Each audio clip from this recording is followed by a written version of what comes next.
নির্ধারিত সময় পেরিয়ে ভোট শুরু। ঝালদা হাই স্কুলের 47 নম্বর বুথে ক্ষোভ ভোটারদের। বাঘমুন্ডি বিধানসভা ঝালদা হাই স্কুলে 240/47 নম্বর বুথে নির্ধারিত সময়ের অনেক পরে ভোট গ্রহণ শুরু হওয়ায় ক্ষোভের মুখে পড়তে হয় ভোট কর্মীদের। সকাল থেকেই বহু ভোটার লাইনে দাঁড়িয়ে থাকলেও দীর্ঘক্ষণ ভোট গ্রহণ শুরু না হওয়ায় উত্তেজনা ছড়িয়ে পড়ে বুথ চত্বরে। ভোটারদের অভিযোগ, সময় মতো বুথে পৌঁছেও তাদের অপেক্ষা করতে হয়েছে দীর্ঘক্ষণ। ফলে সাধারণ মানুষের মধ্যে অসন্তোষ দেখা দেয়। পরিস্থিতি সামাল দিতে ভোট কর্মীদেরও হিমশিম খেতে হয়। এই বিষয়ে প্রিসাইডিং অফিসার মাহেশ্বরী মাহাতো জানান, ইভিএম সংক্রান্ত টেকনিক্যাল সমস্যার কারণেই ভোট গ্রহণ শুরু করতে দেরি হয়েছে। তবে দ্রুত সমস্যার সমাধান করে বর্তমানে শান্তিপূর্ণ ও সুষ্ঠুভাবে ভোট গ্রহণ চলছে বলে তিনি দাবি করেন। প্রশাসনের পক্ষ থেকেও পরিস্থিতির উপর নজর রাখা হচ্ছে।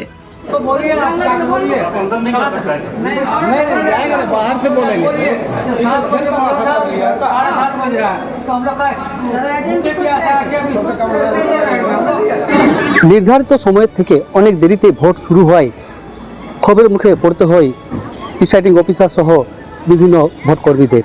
এমনই অভিযোগ ঝালদা হাই স্কুলে 47 নম্বর বুথ থেকে। আমি এই মুহূর্তে রয়েছি বাঘমুন্ডি বিধানসভার ঝালদা হাই স্কুল 11 নম্বর ওয়ার্ডের 47 নম্বর বুথে, যেখানে 47 নয়, বিভিন্ন বুথে নির্ধারিত সময় থেকে অনেক দেরিতে ভোট শুরু হয়েছে। যদিও প্রিসাইডিং অফিসারের দাবি টেকনিক্যাল সমস্যার জন্যই ভোট দেরিতে শুরু হয়েছে। অন্যদিকে অপ্রীতিকর ঘটনা এড়াতে তৎপর রয়েছে পুলিশ প্রশাসন। এখন সুষ্ঠুভাবে ভোট শুরু হয়েছে। কতক্ষণ থেকে লাইনে দাঁড়িয়ে আছে? লাইনে আমি 1 ঘন্টা থেকে দাঁড়িয়ে আছি। কি সমস্যাটা কি? সমস্যা কিন্তু ভিভিপ্যাট খারাপ ছিল, অনেকক্ষণ পর চালু হয়েছে। চালু হওয়ার পরেও কিন্তু এরা ঠিক মতো কাজই করতে পারছে না। অনেকক্ষণ দেখছি যে সামনে দাঁড়িয়ে আছে, এখনো পর্যন্ত ছাড়া হয়নি।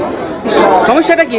1 ঘন্টা লাইনে দাঁড়িয়ে আছি, কিন্তু ভোট স্টার্ট নাই হচ্ছে। কি ব্যাপার ভোট এটা?